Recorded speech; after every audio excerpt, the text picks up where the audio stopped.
તમારા ફેમિલીમાંથી કોણ બોલવા માંગે છે? નીતા મેમ. પહેલાં તો 1 મિનિટ જુઓ, મારે કંઈક કહેવું છે. પહેલાં તો મારે કંઈક કહેવું છે. સો પહેલાં એવું છે કે હું નીતા મેમને એક જ વાર મળી છું અને આખી જર્ની શરૂ થઈ એ પહેલાંની વાત છે. જર્ની શરૂ થયા પછી નીતા મેમે મને ઘણી વખત કહ્યું કે મારે વાત કરવી છે, વાત કરી. મેં કીધું વાત નહીં કરું. એમાં એટલા લોચા પડ્યા.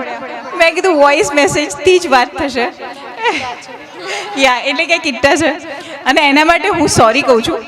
પણ અમુક વસ્તુ કેવું છે ને, એક્સપ્રેસ નથી કરી શકાતી ને એક્સપ્લેન નથી કરી શકતી. ત્યારે મેં નીતા મેમને એક વસ્તુ કીધી હતી.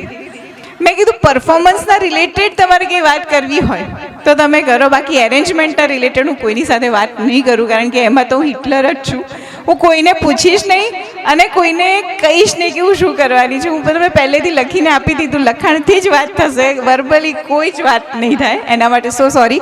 પણ તમે જોઈ શકો છો કે તમારી દીકરીની પાછળ અમે જે મહેનત કરી છે એની અંદર મને 1 મિનિટ સુવાનો પણ સમય નહોતો મળતો. ત્યાં હું બધાની સાથે હું વાત કરું તો હું આ લોકોના પરફોર્મન્સ ઉપર ધ્યાન કેવી રીતે આપી શકું? બસ એ જ વસ્તુ છે. પણ એ બધા સમજી ના શકે તો પછી મારે થોડુંક કડકાઈથી સમજાવવું પડે. હવે તમે મને એ કહો કે તમારી દીકરીનું ડ્રીમ પૂરું થયું તો તમને કેવું લાગી રહ્યું છે? એ મમ્મી બોલો. બસ એને આ જ ડ્રીમ હતું કે હું એકવાર આરંગેત્રમ કરું. નહીં તો આ બધા જે હતા 1 વર્ષ ક્રેશ કોર્સવાળા હતા, પણ એને 7 વર્ષ સુધી કર્યું. આ 7મા વર્ષ પછી એને આ આરંગેત્રમ કર્યું છે. એટલે એનું પરફેક્શન ને બધું આ બધા કરતાં સરસ હતું. એ મને બહુ આનંદ થયો એ વાતનો કે ખરેખર સરસ હતું એનું. Thank you. હા, દિવ્યા, તમે મારા ત્યાં કેમ આવ્યા? આટલા વર્ષથી તમે શીખતા હતા. તમે કલાસૂર્ય ફાઉન્ડેશન ક્યારે જોઈન કર્યું અને તમને આવવાની જરૂર કેમ પડી એ ખાસ તમે કહેજો, કારણ કે એ મોટો મેસેજ છે. સૌથી પહેલાં તો હું એક શ્લોક બોલીશ. ગુરુર બ્રહ્મા ગુરુ વિષ્ણુ ગુરુર્દેવો મહેશ્વર ગુરુ સાક્ષાત પરબ્રહ્મ તસ્મૈ શ્રી ગુરુવે નમઃ. આ શ્લોકનો અર્થ થાય છે કે ગુરુ એવા હોવા જોઈએ જે અંધકાર રૂપી અંધારાને જીવનમાંથી નીકાળી અને જ્ઞાનરૂપી અજવાળા તરફ લઈ જાય એવા ગુરુ હોય. એવા ગુરુ ઘણા બધા નથી હોતા. આ સમયમાં કળિયુગમાં એવા ગુરુ પણ હોય છે જે કોમર્શિયલાઇઝ્ડ વસ્તુ કરે છે, જે સાધના અને આરાધના. આ નૃત્ય છે એ ખાલી નૃત્ય નથી, એ સાધના છે એક. અને એની પાછળ જે મહેનત કરવાવાળા એ બહુ ઓછા મળે છે. જે કોમર્શિયલાઇઝ કરીને અને એને વેચે છે કળાને, એવા ગુરુ નથી. એને ગુરુ ના કહી શકીએ. જે ગુરુ પથ ઉપર લઈ જાય અને ભગવાન સુધી પહોંચાડે એને સાચો ગુરુ કહેવાય. અને એ આ સંગીતા મેમ છે. અને જેમના અંડરમાં હું આવી પછી મને બહુ બધું શીખવા મળ્યું, ઘણું બધું પરફેક્શન આવ્યું મારામાં, અને એના માટે હું ખૂબ ખૂબ એમનો આભાર માનું છું. અને મેં 2025 ફેબ્રુઆરીમાં જોઈન્ટ કર્યું હતું અને આ ડિસેમ્બર 25માં મારું આરંગેત્રમ થયું. એ પાછળનું બહુ મોટું શ્રેય મારા મમ્મીને જાય છે. અને સૌથી પહેલાં હું આદિદેવ મહાદેવ નટરાજને નમન કરું છું કે જેમણે મને આ કળા રૂપી જ્ઞાન આપ્યું. એક મારો સ્ટેપ એ એમની કૃપા થકી જ થયો છે સફળ. બાકી એમના વગર મારામાં કોઈ શક્તિ નથી કે હું કંઈ કરી શકું. માટે આ નટરાજ એમને હું આજે આરાધના કરી, એમને ખૂબ ખૂબ આભાર. અને એની સાથે મારા ગુરુ, સૌથી પ્રથમ ગુરુ આ મમ્મી છે કે જેમના વગર હું કંઈ જ નથી. જેમણે મને A to Z બેઝિક આમ કહેવાય ને, ઝાડને એક આપણે બીજ વાવીએ અને પછી એને ઉગાડવામાં જેટલી મહેનત લાગે, જેટલું સિંચન થાય, સંસ્કાર આપવાનું કામથી લઈને છેક મોટા કરે, ત્યાં સુધી એકલા હાથે મારી મમ્મીએ મને A to Z વસ્તુમાં હેલ્પ કરી છે. એના માટે હું ખૂબ ખૂબ આભાર માનું છું. અને એ જ મારા પ્રથમ ગુરુ છે. અને પછી સંગીતા દીદી કે જેમના થકી આ કળા મારામાં આટલી ખીલી છે આજના દિવસે. એના બદલ ખૂબ ખૂબ આભાર. અને આપ સૌ જેટલા પણ ગેસ્ટ આવ્યા છો એ બધાને ખૂબ ખૂબ હું દિલથી આવકારું છું અને આભાર વ્યક્ત કરું છું કે આપ મારા પ્રસંગમાં આપ બધા આવ્યા, એનાથી આટલો સક્સેસ રહ્યો છે. મહાદેવના ચરણોમાં પ્રાર્થના સાથે વિરમું. દિવ્યા, તમે 7 વર્ષથી તો આ રંગેત્રમ સુધીની ટ્રેનિંગ લીધી, કદાચ કોસ્ચ્યુમ ને ઓર્નામેન્ટ્સ પણ લાવી દીધા હતા, તમે કેમ ના કરી શક્યા અને તમને કલાસૂર્યમાં આવવાનું કેમ થયું એ તમે ખાસ કહો. મેં કીધું ને કે અમુક જગ્યાએ કોમર્શિયલાઇઝેશન આવી ગયું છે કળાની પણ ફિલ્ડમાં, તો એ ક્ષેત્રમાં કોમર્શિયલાઇઝેશનના લીધે જે મિડલ ક્લાસ ફેમિલી જે છે, જેને કળાથી પ્રેમ તો છે, અંદરથી શીખવાની ઈચ્છા છે, પણ જેની જોડે એટલા પૈસા નથી હોતા કે એ સ્ટેજ સુધી પહોંચી શકે, કારણ કે અત્યારના જમાનામાં લોકો કળાને વેચી રહ્યા છે, જેમ કે લાખો રૂપિયા લઈ રહ્યા છે આ એક ખાલી માર્ગમ શીખવાડવાના, આરંગેત્રમ કરાવવા સુધીના એટલા ચાર્જીસ હેવી લે છે કે કોઈ નાનું માણસ હોય એ કરી ના શકે કળા. તો એને અફોર્ડ કરી શકે એના માટે થઈને કંઈક હોવું જોઈએ, એ હું ઘણા ટાઈમથી વિચારતી હતી. પછી અમે 7 વર્ષ સુધી શીખી હોય મહેનત, અને પછી જ્યારે રંગ પ્રવેશનો વખત આવે ત્યારે જ કહી દે કે તમારે 4 લાખ આપવાના છે, 3 લાખ આપવાના છે, તો કોઈ નાનું માણસ હોય એ અફોર્ડ ના કરી શકે. તો એ વસ્તુ, એ કોન્સેપ્ટ મને નહોતો ગમતો, અને એ જ ટાઈમમાં મારા એક સમાજનો કાર્યક્રમ થયો હતો, ત્યાં મને પ્રાર્થના મળી.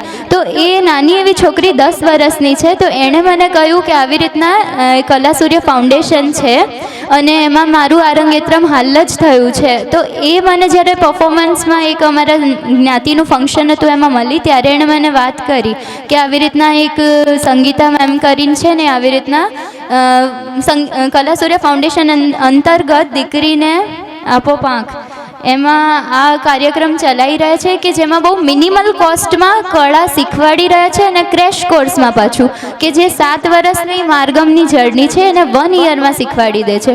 તો એ વાત ખબર પડી, એ બહુ સારો કોન્સેપ્ટ છે, અને જે નાના માણસો હોય કે જેને કળાથી પ્રેમ છે અને જેને આગળ વધવું છે, તો એના માટે આ બેસ્ટ કોન્સેપ્ટ છે, અને આ ફાઉન્ડેશન થ્રુ તમે કન્ટિન્યુ પણ આગળ કરી શકો છો.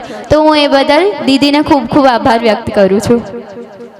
આ દીકરી નારાયણપુરાથી મારા ત્યાં રોજે પ્રેક્ટિસ કરવા આવતી હતી, અને એની સાથે જોબ પણ કરે છે, સિવિલ હોસ્પિટલમાં જોબ કરવા જાય, ત્યાંથી આવીને મારા ત્યાં પ્રેક્ટિસ કરવા આવે, ઘરે જઈને ઓનલાઈન ક્લાસીસ અટેન્ડ કરે, કંઈ ફ્રેન્ચ શીખતી હતી કે સ્પેનિશ, જર્મન શીખતી હતી, અને પછી સૂવે અને પાછી સવારે ઉઠીને ઘરનું કામ કરે, જમવાનું બનાવે, પછી જાય. સો આનું હાર્ડવર્ક બહુ સરસ છે, અને એને જે આખો નિબંધ કહ્યો એનો હું સાર કહી દઉં કે એણે પહેલાં ક્લાસીસ જોઈન કર્યા હતા, ગુરુનું નામ મારે નથી કહેવું, અને એમનું જ્યારે આરંગેત્રમ થવાનું હતું ત્યારે એમને ઓર્નામેન્ટ્સ, કોસ્ચ્યુમ્સ બધું બનાવડાવી દીધું, અને પછી એમને ઓલમોસ્ટ આઈ ગેસ 4 lakhs સમથિંગનો ચાર્જ કર્યો, જે બજેટમાં નહોતું આવતું, એટલે એમણે એ ડ્રોપ કર્યું કે મારે આરંગેત્રમ નથી કરવું.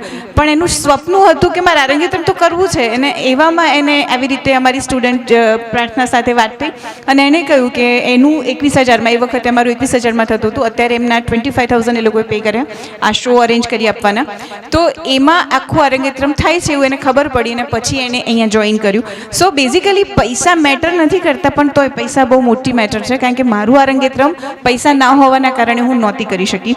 તો હું એના માટે ઇનિશિયેટિવ ચલાવું છું કે મારા જેવી ઘણી બધી દીકરીઓ છે, કારણ કે મિડલ ક્લાસ ફેમિલી જેવી ફેમિલી હોય છે કે જે કોઈની સામે હાથ નથી ફેલાવી શકતી, તો એ સ્વમાનથી જ જીવતી હોય છે, ભૂખી રહેશે પણ કોઈને એવું નહીં કહે કે મારા ઘરમાં દાણા નથી. એ મિડલ ક્લાસ ફેમિલી છે, અને બહારથી જોવામાં એવું લાગે કે આની પાસે તો ઘર છે, ગાડી છે, પૈસા છે, પણ એ સ્ટ્રગલ જે જીવતા હોય એને જ ખબર પડે. એટલે હું જેટલા પણ ઇનિશિયેટિવ ચલાવું છું બધા મિડલ ક્લાસ ફેમિલી માટે ચલાવું છું, અને હાયર ક્લાસ ફેમિલીઝ પણ જોઈન કરે, પણ ખોટા ખર્ચા ના કરે, એ માટે આ છે. અને તમે લોકોએ મને સાથ આપ્યો એના માટે thank you so much. Thank you. તમારે કંઈ કહેવું છે ma'am?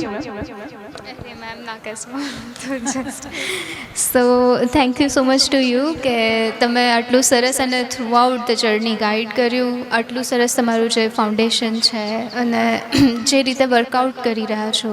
Simplicity is the best thing that I like about the whole program, અને આઈ રિયલી એપ્રિશિએટ. હું તો અહીંયા હતી નહીં, સો વગર મને બહુ આઈડિયા બી નથી કે એને કેટલું બધું વર્કઆઉટ કર્યું છે.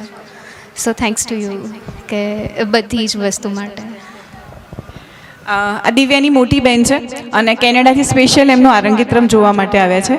So appreciate. Thanks to you for organizing everything. બીજી એક વાત કહેવાની રહી ગઈ, દીદીનું ડિસિપ્લિન ઇઝ ધ બેસ્ટ. મતલબ એ ડિસિપ્લિન ના હોત ને જો, તો હું અત્યારે આ સ્ટેજ ઉપર અહીંયા ના પહોંચી શકત. દર વખતે ક્લાસમાં સવારે સન્ડેના દિવસે 7:30 વાગે પહોંચવાનું, એટલે પહોંચવાનું શાર્પ 7:30. ના પહોંચો તો તમારે ફાઇન પે કરવાનું. આ વસ્તુ અને ફ્રાઈડે સેટરડે તો સાંજેના ક્લાસ હોય જ, પાછું સન્ડે ઉઠીને સવારમાં જવાનું કે 7:30 વાગે છેક બોપલ પહોંચવાનું છે એનું ટેન્શન. અને એનાથી પણ વધારે ડર કે સિટિંગ ના લઈને કરો ડાન્સ તો દીદીની આંખો આમ થઈ જાય. એટલે આ બધું જે પણ છે પરફેક્શન લાવવાનું કામ એ દીદીએ કર્યું છે. દીદીનું discipline is very good for us, પણ એ જ્યારે કરાવતા હોય ત્યારે નથી ગમતું. થેન્ક યુ દીદી. એ નથી ગમતું એટલે જ તમને આજે ગમ્યું છે કરવાનું. Thank you so much. કોઈને કંઈ કહેવું છે? મારે બસ એક નાનો ઇન્સિડન્ટ કહેવો છે વિચ આઈ રિમેમ્બર. મતલબ આઈ એમ હર કઝિન. તો એના ઘરે ગયા હતા એક દિવસ, અને આઈ થિંક નવરાત્રિ હતી અને રાતે ગરબા ગઈને 4 વાગ્યા સુધી, પછી સવારે ઓફિસ જઈને આવી, પછી એ છે ને સૂઈ ગઈ અને પછી એ ક્લાસ મિસ થઈ ગયો. અને દીદી તમે મને ઉઠાડી કેમ નહીં, હવે મારે ફ્રૂટ્સ લઈ જવા પડશે. તો મેં કીધું ફ્રૂટ્સ? એ કે હા, એવી પનિશમેન્ટ છે, હવે કયું કોસ્ટલી ફ્રૂટ લઈ જાઉં. I remember and I was like કે ઓ તું દિવ્યા આવી કેવી સ્ટ્રિક્ટ પનિશમેન્ટ, તું સૂઈ ગઈ. બટ એ મારા ઘરે પણ આવે ને મને મળવા, તો 5 મિનિટ મળે, પછી ઘરમાં જગ્યા નાની પડે તો એ ટેરેસ પર જતી રહે, અને પછી એ 2 કલાક ટેરેસ પર જ હોય. She is always practising. She is become this discipline version, I think all because of you. So thank you, and I am very proud of her. Like she did amazing. Yes, thanks to you. Thank you very much. એક solo photograph લેવાનું છે. Yes, please. All yours. એક દિવસ દિવ્યા અમારા ઘરે આવી હતી, and હું બસ આ પરફોર્મન્સ 2 મહિના બાકી હતા અને એને જવાનું હતું જલ્દી. એ રડવા માંડી કેમ કે એને પ્રેક્ટિસ કરવી હતી અને એને બહુ હરખ હતો આને કરવા માટે, કેમ કે આટલા વર્ષની મહેનત પછી કોઈને પણ પરફોર્મ કરવું હોય, ઓબ્વિયસ વસ્તુ છે. અને સ્પેશિયલી એ વખતે મને એક વસ્તુ ખબર પડી, she skip 1 year for do this. તો ફાઇનલી એનું ડ્રીમ તમારા કારણે પૂરું થયું. Thanks to you and we proud of you. તમારે કંઈ કહેવું છે? તમે કંઈ કહેશો ને? તમારું ઇન્ટ્રોડક્શન આપો. માસી છું મોટી. માસી એ તો માં કરતાં વધારે ને બોલવું પડે.